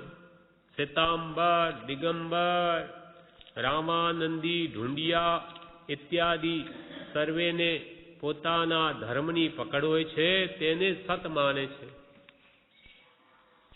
સર્વ જે કુલમાં કે જે ધર્મ માનતો હોય તેમાં બધા જીવો પકડી બેઠા છે, અમે કરીએ સાચું. સર્વ જીવો પોતપોતાની સમજણે જે માન્યું છે તે પકડી બેઠા. પછી કોઈ શ્વેતાંબર તો અમે શ્વેતાંબર સાચો, દિગંબર ખોટો, અથવા દિગંબર હોય તો પોતાના દિગંબર માને, એને શ્વેતાંબર મિથ્યાત્વી ભાષે. કોઈ રામાનંદી પંથ, કોઈ ઢૂંઢિયા ઇત્યાદિ સર્વેને પોતાના ધર્મની પકડ હોય છે અને તેને સત માને છે. પરંતુ સતની પ્રાપ્તિ તો કોઈ અપૂર્વ પુણ્યના ઉદય થાય છે. જે આત્માનું કલ્યાણ કરે, આત્માનો ઉદ્ધાર કરે, સમ્યક દર્શન પમાડે, એ જે સત માર્ગ છે એ તો કોઈ મહાપુણ્યના ઉદય કોઈ જ્ઞાની મળે જ હાથમાં આવે. બાકી બધા જ કંઈ માને છે તે સત છે એમ નથી. પરંતુ સતની પ્રાપ્તિ તો કોઈ અપૂર્વ પુણ્યના ઉદય થાય છે, તે મહા દુર્લભ છે.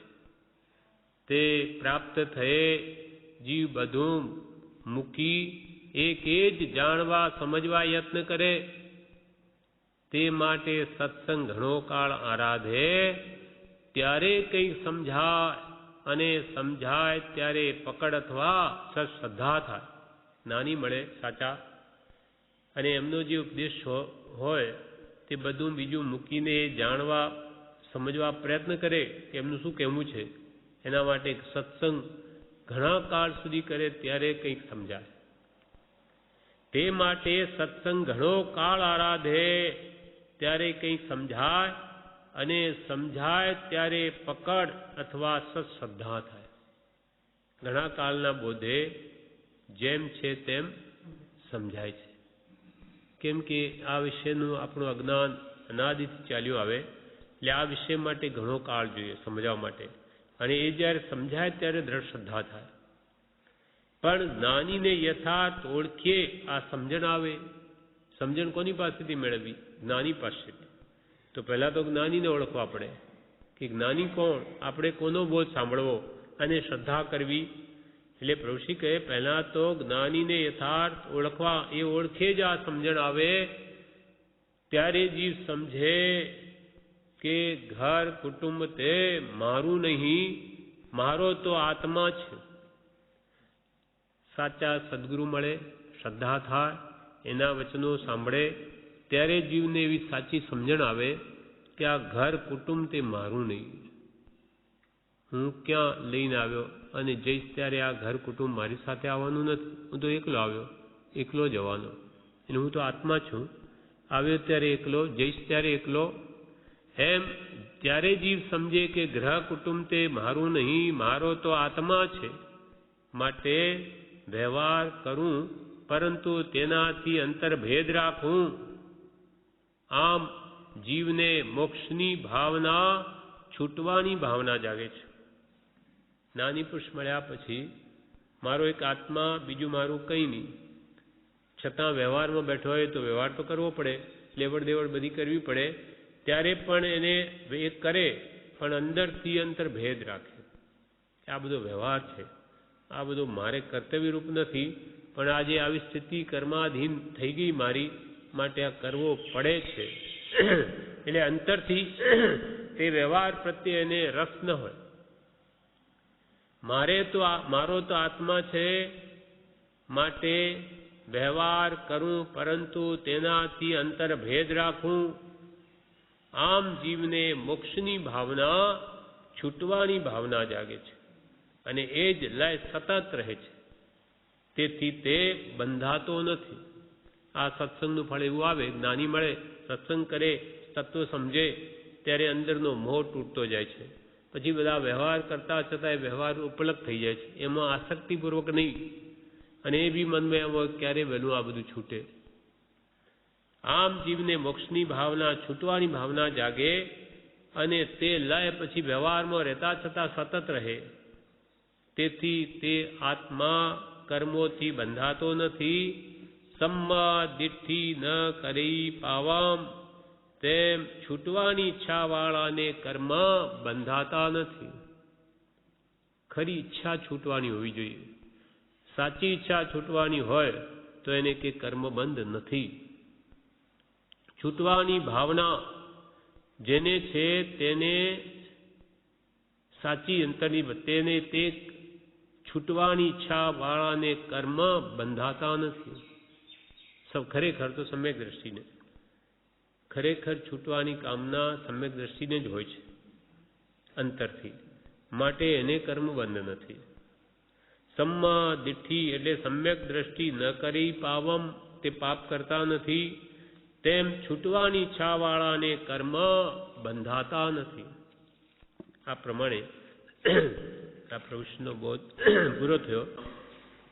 5/442 તારીખ 10/2/1935. તેમાં કહે, પ્રભુશ્રી કહે,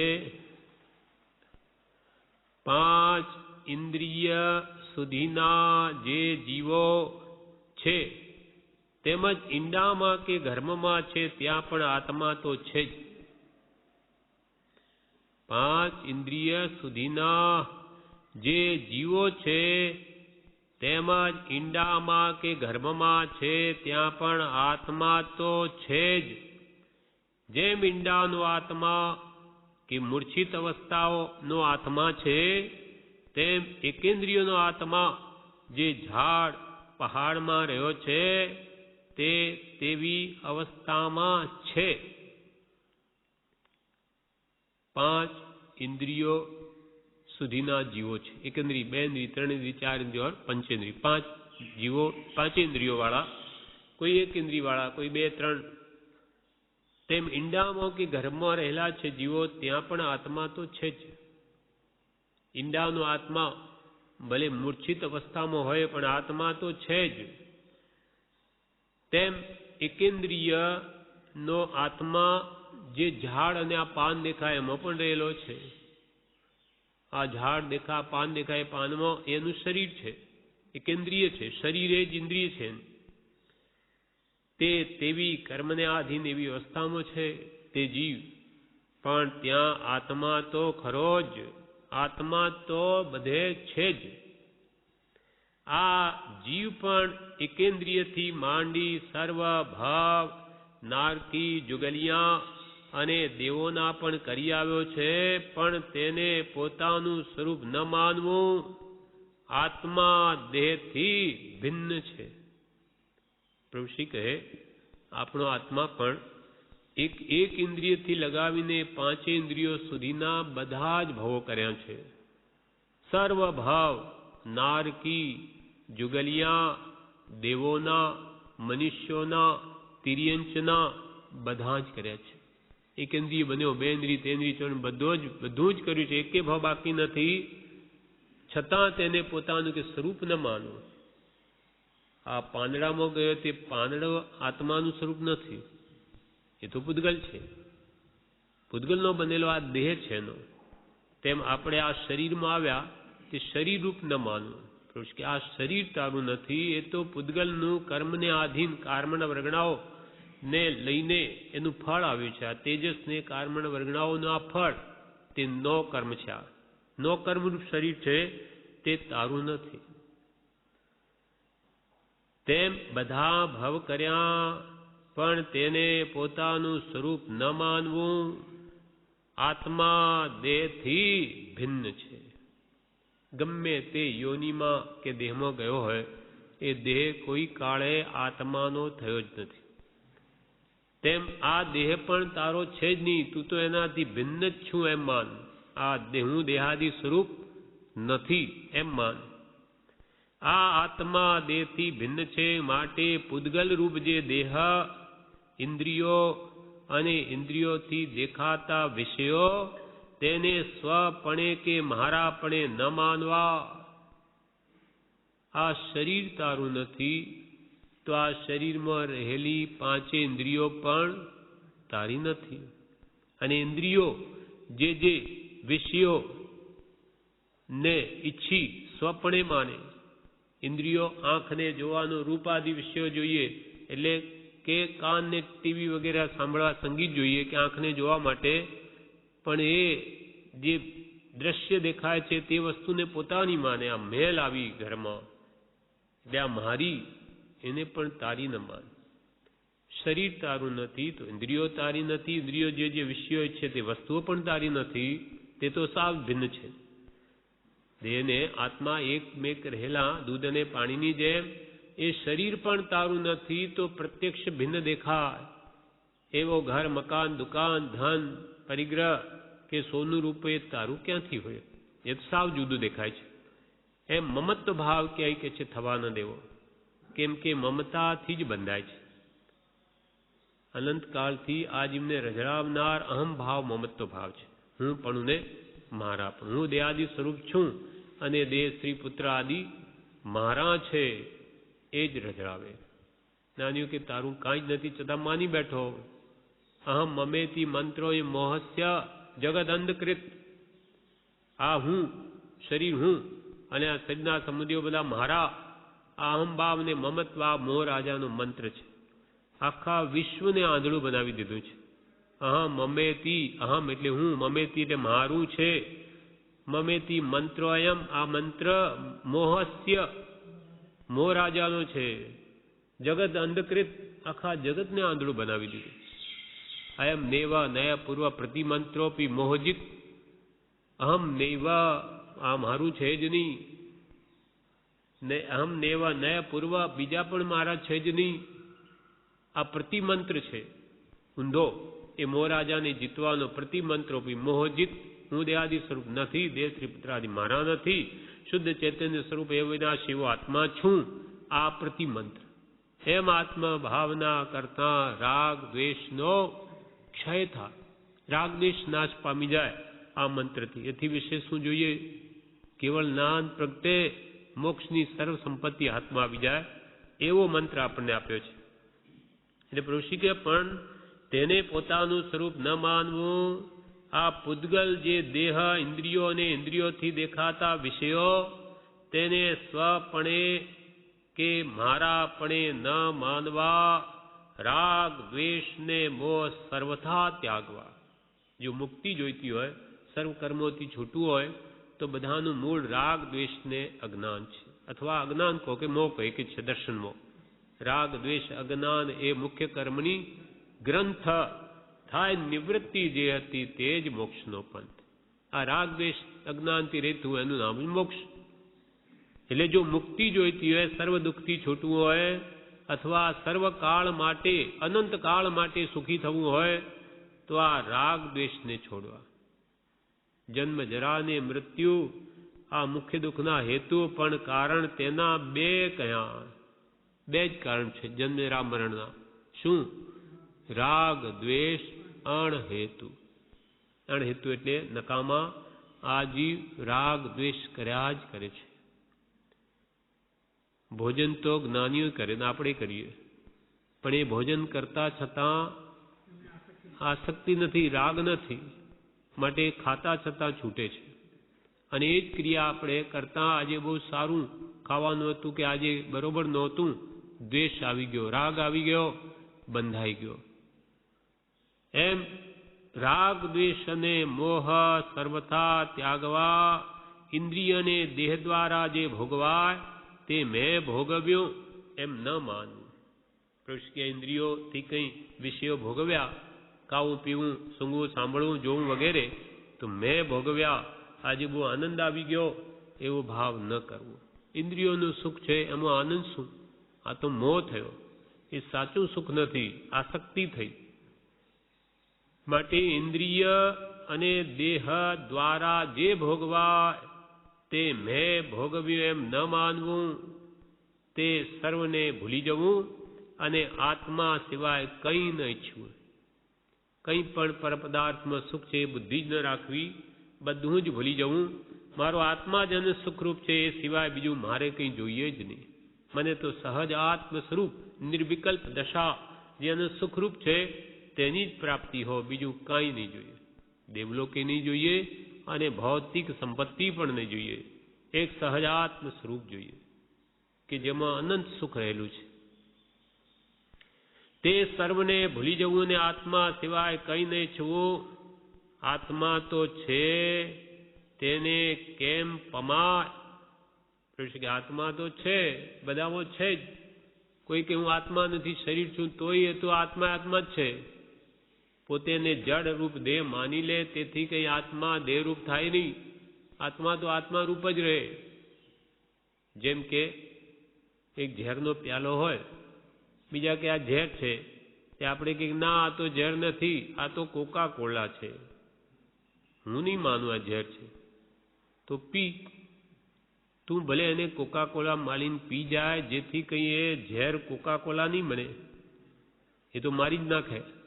પણ કે મેં તો એને ઝેર નહીં માનેલું, તે નહીં માનેલું એથી શું થઈ ગયું? હું તો કે પાપ માનતો જ નથી આમાં, રાત્રિ ભોજન કરવામાં કે કંદમૂળ, હું તો આમાં કંઈ નથી માનતો. તો ખા, એના ફળ ભોગવ. પછી શું? પછી નરક આવે ઉદય કે દુર્ગતિમાં જાય, પછી કે મને તો ખબર નહોતી, અથવા મેં તો એમ માનેલું નહીં કે એનું ફળ એવું આવી જાય. તો હવે ભોગવ, હવે ખ્યાલ કર.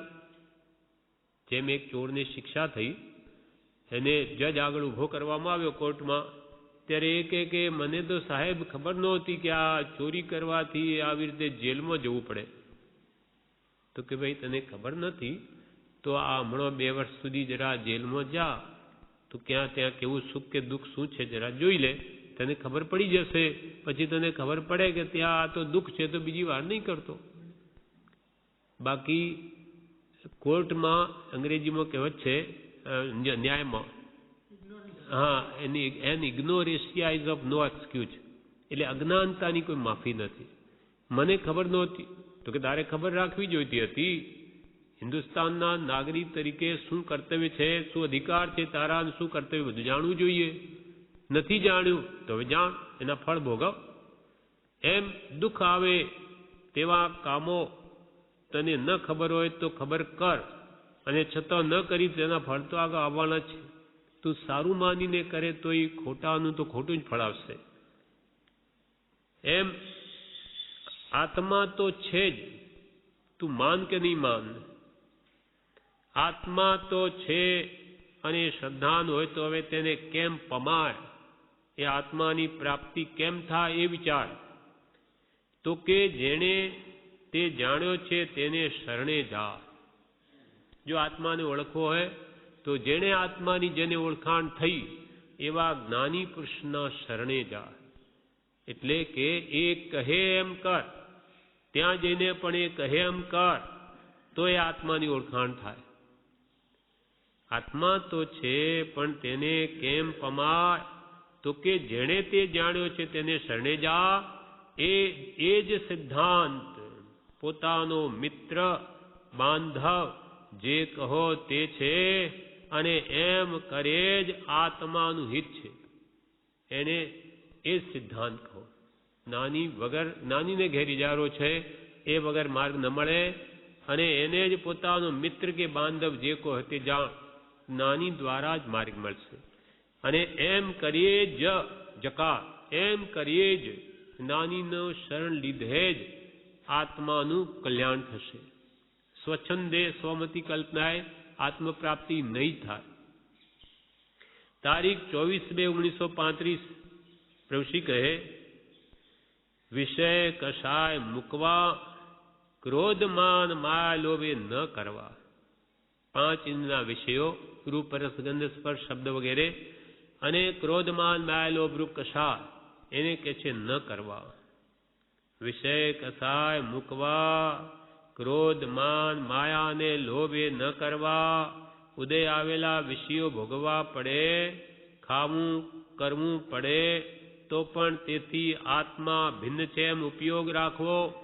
શરીર છે, દેહ ટકાવવા ભોજન પણ કરવું પડે તો પણ તેથી આત્મા ભિન્ન છે. આ ભોજન કરવાનો મારો આત્માનો સ્વભાવ નથી, તો પણ તેથી આત્મા ભિન્ન છે. આ ભોજન ને મારો આત્મા એક નથી એમ ઉપયોગ રાખવો. જમતા છતાં પણ આ મારું આત્માનો સ્વભાવ નથી ભોજન કરો. હું તો અણાહારી છું, પણ આ દેહ ધર્યો છે, આ દેહથી મારે આત્માર્થ સાધવો છે, એટલે એને જો ભોજન ન આપું તો દેહ ટકી શકે નહીં. એના માટે આ લેવું છું, નહીં તો એમાં પણ હિંસા છે, કરવા યોગ તો નથી જ. તેમ ખાવું કરવું પડે તો પણ તેથી આત્મા ભિન્ન છે એમ ઉપયોગ રાખવો અને ત્યાગ ભાવ રાખવો કે ભગવાન એવો અવસર ક્યારે આવશે કે આ ખાવાનું બધું મારું છૂટી જશે. કદી પણ અણાહારી જે મારું પદ છે ક્યારે પ્રાપ્ત થશે? એવો અપૂર્વ અવસર એવો ક્યારે આવશે? ત્યાગ ભાવ કરવો. જેનો ત્યાગ કર્યો છે તે કદી નહીં છું. કોઈ વ્રત લઈ લીધું આજીવન બ્રહ્મચર્ય વ્રત વગેરે, તો પછી કે છે એને ઈચ્છવું જ નહીં, મનમાંથી કાઢી નાખવું કે એનો તો આપણે વ્રત છે. જેનો ત્યાગ કર્યો હોય તે કદી ન ઈચ્છવો એમ ભાવથી ત્યાગ રાખવો, અંતરથી સાચો ત્યાગ રાખવો.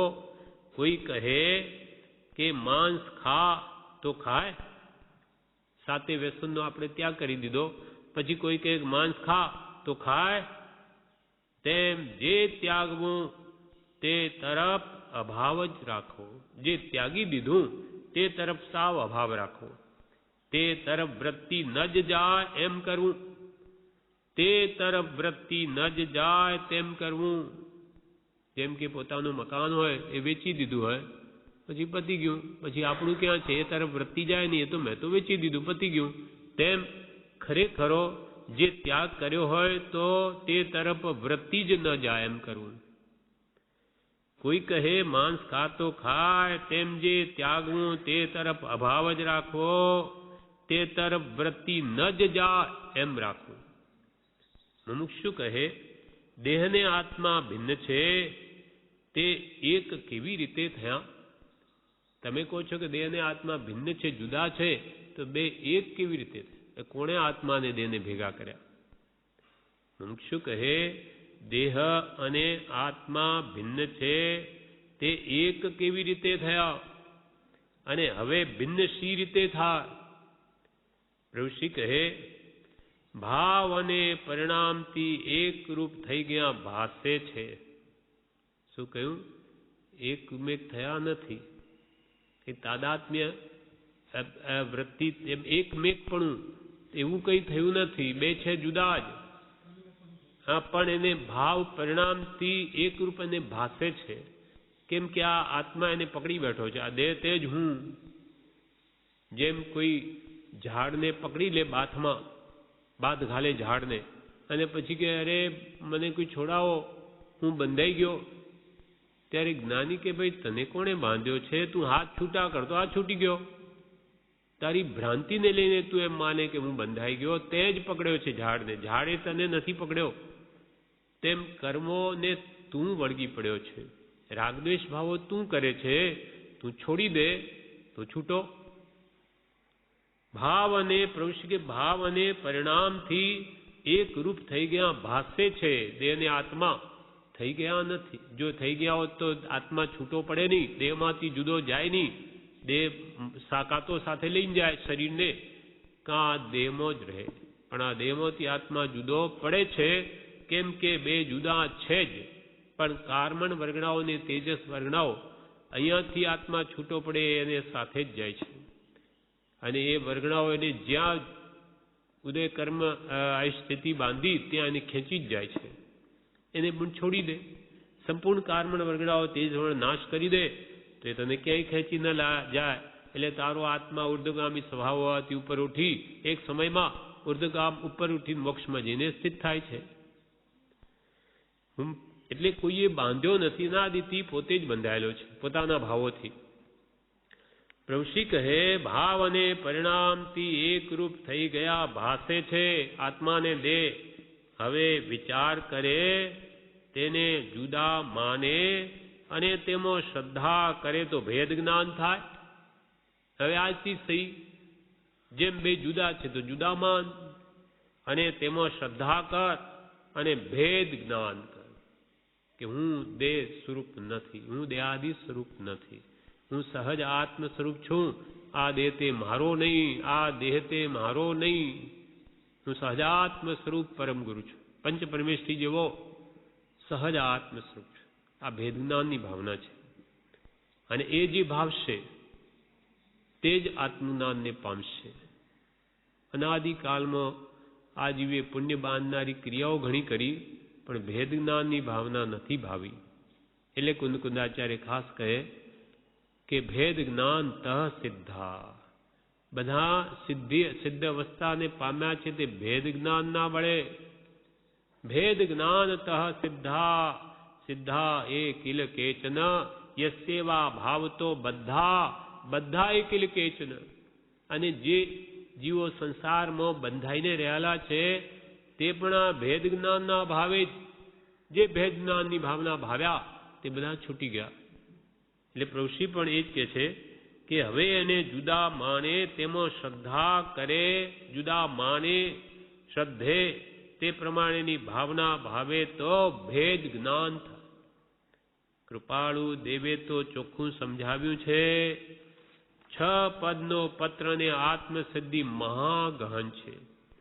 તે પાત્ર જીવને જ આપતા, પરંતુ હવે મોઢે કરી સામાન્ય કરી નાખ્યું. આવડ્યાનું અભિમાન કરે અને અર્થ વિચારે નહીં એમ થયું છે. પ્રભુશ્રી કહે આ 6 પદનો પત્ર ને આત્મસિદ્ધિ તો મહાગહન છે. કેમ કે એમાં પોતાનું સ્વરૂપ બતાવ્યું. પોતે આત્મા છે, પોતે નિત્ય છે, કોઈ કાળમાંનો નાશ નથી અને કર્મો કરી રહ્યો છે. સારા ખોટા ભાવો તેને લઈને કરતા બને છે વિભાવનો, અને મૂકી દે તો સ્વભાવનો કરતા છે, અને વિભાવમાં રમે માટે કર્મ ફળનો ભોગતા છે. દેવલોક નરક આદિનો અને સર્વ કર્મથી મુક્ત થવાનું મોક્ષ છે. અને જ્ઞાન દર્શન ચારિત્ર ભક્તિ સત્સંગ આદિ એ મોક્ષ પ્રાપ્તિનો ઉપાય છે. એમ આ આત્મસિદ્ધિને પત્ર 6 પદનો પત્ર મહાગહન છે. તે પહેલા તો પાત્ર જીવને જ આપતા. યોગી જીવને બધાને આત્મસિદ્ધિ નહોતી મળતી. કૃપાલ દેવ તો 4 જણે જ આપી. પણ કાળ વિકરાળ હોવાથી આવી યોગ્યતા જોવા જાય તો કોઈના હાથમાં આવે જ નહીં. આપણને તો આપવા લાયક જ નથી, કોઈને આત્મસિદ્ધિ અપાય જ નહીં. એટલે પ્રભુશ્રીએ એમ જાણ્યું હશે કે જો આવી યોગ્યતા ન હોય તો પછી આત્મસિદ્ધિ પુસ્તકમાં જ રહે. એટલે બધાને આપી છે. કોઈક યોગ્ય જીવ અથવા પુણ્ય માનશે એમ કરતા કોઈ યોગ્ય જીવ તો પામશે. બાકી પ્રભુશ્રી કે તે તો પાત્ર જીવને જ આપતા, પરંતુ હવે મોઢે કરી સામાન્ય કરી નાખ્યું. આ તો મને મોઢે છે એમ કરીને જે અદ્ભુત વસ્તુ છે, સમ્યક દર્શન પ્રગટાવે એવી છે, સંકિતનું મૂળ સ્થાનક છે, પણ મોઢે કરીને સામાન્ય કરી નાખ્યું. આવડ્યાનું અભિમાન કરે અને અર્થ વિચારે નહીં. મને આવડે છે એમ અભિમાન કરે, પણ એમાં કૃપાળુ દેવે શું કહ્યું છે એ અર્થને વિચારે નહીં. તો એને પોતાના સ્વરૂપનું ભાન કેવી રીતે થાય? નાનીઓ તો જાણે બોલશે રોજ તો કોઈક વાર તો વિચાર આવશે ને, પણ વિચારે જ નહીં અને માત્ર આવડ્યાનું અભિમાન કરે, અર્થ વિચારે નહીં, તો જ્ઞાન કેવી રીતે થાય? અથવા શ્રદ્ધાન કેવી રીતે થાય? 6 પદનું એનો અર્થ વિચારે નહીં એમ થયું છે. અર્થ વિચારે નહીં, આવડ્યાનું અભિમાન કરે એમ થયું છે. તેમાં તો કહ્યું છે, પ્રભુશ્રી કહે આત્મસિદ્ધિમાં તો કહ્યું છે કે તું કેવો છું? શુદ્ધ બુદ્ધ ચૈતન્ય ઘન સ્વયં જ્યોતિ સુખધામ. બીજું કહીએ કેટલું કર વિચાર તો પામ. પ્રભુ કે આમાં તો ચમત્કાર છે. આમાં પોતે કેવો? તો કે શુદ્ધ સંપૂર્ણ શુદ્ધ સ્ફટિક જેવો, પરમાત્મા જેવો, સર્વ કર્મળથી કર્મ કલંકથી દૂર, રહિત, નિરંજન, બુદ્ધ. બુદ્ધ એટલે જ્ઞાની, કેવળ જ્ઞાન સ્વરૂપ અંદર પડેલું છે. અને ચૈતન્ય ઘનપિંડ, જળ સ્વરૂપમાં છે નહીં, ચૈતન્ય ઘનપિંડ છે, જ્ઞાન દર્શન ઉપયોગ વાળો, અને સ્વયં જ્યોતિ સ્વરૂપ, સ્વપર પ્રકાશ. આત્મા પોતાને પણ જાણી શકે, આખા વિશ્વને પણ જણાવી શકે. જે ગુણ જગતના કોઈ પદાર્થમાં નથી, એવો સ્વયં જ્યોતિ સ્વરૂપ અને સુખધામ. જે સુખ માટે આપણે 5 વિષયો સાધનોમાં પ્રયત્ન કરીએ છીએ, આખી જિંદગી ગુમાવીએ, તે સુખનું ધામ તો પોતે જ છે. સુખ બહાર છે જ નહીં, બહાર શોધવાથી મળે નહીં. અંતરનું સુખ અંતર સમસ્થિતિમાં છે, અને તે સ્થિતિ થવા બાહ્ય પદાર્થો સંબંધીનું આશ્ચર્ય ભૂલ. બહારની વસ્તુઓ જોઈને આનંદ આવે કે હો શું વસ્તુ બની, પણ આ તો પૂતગલનું બનેલું એક રૂપ છે, એ તો નષ્ટ થઈ જશે. મકાન બાંધ્યું હોય સારું, જોઈને કે હા શું બનાવ્યું, પણ અંદર શું ભરેલું છે? માટી પાણી ને ઢેફા. પ્રભુ કે મુંબઈ જોવા જાય, દિલ્હી જોવા, પણ ત્યાં છે શું પ્રભુ? માટી પાણી ને ઢેફા. જ્યાં જો ત્યાં માટી પાણી ઢેફા અંદર ઘાલી, પ્લાસ્ટર કરી, રંગ ઉપર રંગ દિયા, માય ભરી ભંકાર. બાકી છે શું? તેમાં કે જ્ઞાનીઓ કે તું શું મોહે છે? આ શુદ્ધ બુદ્ધ ચૈતન્ય ઘન સ્વયં જ્યોતિ સુખધામ, બીજું કહીએ કેટલું? કૃપાલ કે કેટલું કહીએ તમને? જે કહેવાનું બધું આ 117ની ગાથામાં કહી દીધું. હવે કર વિચાર, તું એ ઉપર વિચાર કર, તો પામ, તો પ્રાપ્તિ થશે, નહીં તો નહીં થાય. નિધાન છે પ્રભુ કે આત્મસિદ્ધિ તો નવે નિધાન છે, આમાં ભંડાર છે, પણ તે ખોલવાને ઉપયોગ વિચાર ત્યાં લઈ જવાનો છે. જેમ ચાવી વગર તિજોરી ખોલે નહીં, તેમ આમાં જે રહસ્ય મર્મ જે રહેલો છે, તે ઉપયોગ વિચાર તેમાં લગાડે નહીં, ત્યાં સુધી એ તત્વનું દર્શન થાય નહીં. નિધાન છે તે ખોલવાને ઉપયોગ વિચાર ત્યાં લઈ જવાનો છે. પરમાંથી બાહ્યમાંથી ઉપયોગને ખેંચી લઈ ત્યાં આત્મામાં જોડવાનો છે.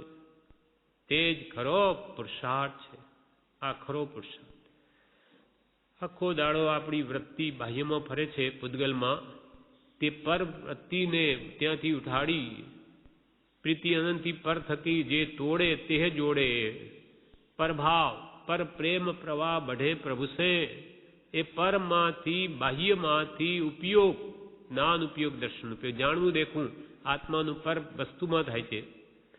પરમાંથી બાહ્યમાંથી ઉપયોગને ખેંચી લઈ ત્યાં આત્મામાં જોડવાનો છે. તે જ ખરો પુરુષાર્થ છે. આ ખરો પુરુષાર્થ. આ કરો સત્ય પુરુષાર્થ. જો ઈચ્છો પરમાર્થ તો કયો પુરુષાર્થ કરવો? તો કે વૃત્તિઓને બહાર જતી ખેંચવી. પ્રભુશ્રીને પણ કૃપાલને વેદ કીધેલું, મુનિ વૃત્તિઓ નો ક્ષય કરજો. આ વૃત્તિઓને કાપી નાખજો, અર્થાત નષ્ટ કરજો. આખો દાડો મન બહાર જ ભટકે છે, અને ત્યાંથી રોકો. સદવિચારથી ભક્તિ સ્વાધ્યાય સત્સંગ વડે મનને પરમો જતું રોકો, નહીં તો સમય સમય આ કર્મ બાંધે છે. ક્ષણ ક્ષણ ભયંકર ભાવ મરણે કા અહોરાચી રહો. ક્ષણ ક્ષણ ભયંકર ભાવ મરણે કા અહોરાચી રહો. ક્ષણે ક્ષણે ભયંકર ભાવ મરણ થઈ રહ્યો છે. આત્મા સમય સમયે અનંત કર્મનો વ્યવસાય છે, એને રોકો. આશ્રવ થઈ રહ્યો છે, અને હવે સંવર કરો. કેમ કે સંવર અને નિર્જરા એ જ મુક્તિનો માર્ગ છે, અને આશ્રવ અને બંધ એ સંસારનો માર્ગ છે. એટલે પ્રભુશ્રી કે પરમાંથી બાહ્યમાંથી ઉપયોગને ખેંચી લઈ ત્યાં આત્મામાં જોડવાનો છે. તે જ ખરો પુરુષાર્થ છે. સાચો પુરુષાર્થ એ જ છે. અભેદ અને ભેદ એમ બે રીતે ભક્તિ જાણવી. અભેદ રૂપે એટલે ભક્તિમાં પરમાત્માથી અભેદ રૂપે જેની ભક્તિ કરે છે તેમનું ને પોતાનું સ્વરૂપ એક છે એમ ઓળખીને એક થઈને આત્મ સ્વરૂપ થાય તે સહજાત્મ સ્વરૂપ છે, તે જ ખરી ભક્તિ છે. એટલે કૃપાળદેવ આપણા માટે એમનું જે શુદ્ધ સહજાત્મ સ્વરૂપ અને આપણું સ્વરૂપ એક છે. નિશ્ચય દે મારું ને એનું સ્વરૂપ એક છે, એટલે હું એની ભક્તિ કરું છું, મારા સ્વરૂપની જ ભક્તિ છે. અભેદ અને ભેદ એમ બે રીતે ભક્તિ જાણવી. અભેદ રૂપે એટલે કેવી રીતે? તો કે અભેદ રૂપે એટલે ભક્તિમાં પરમાત્મા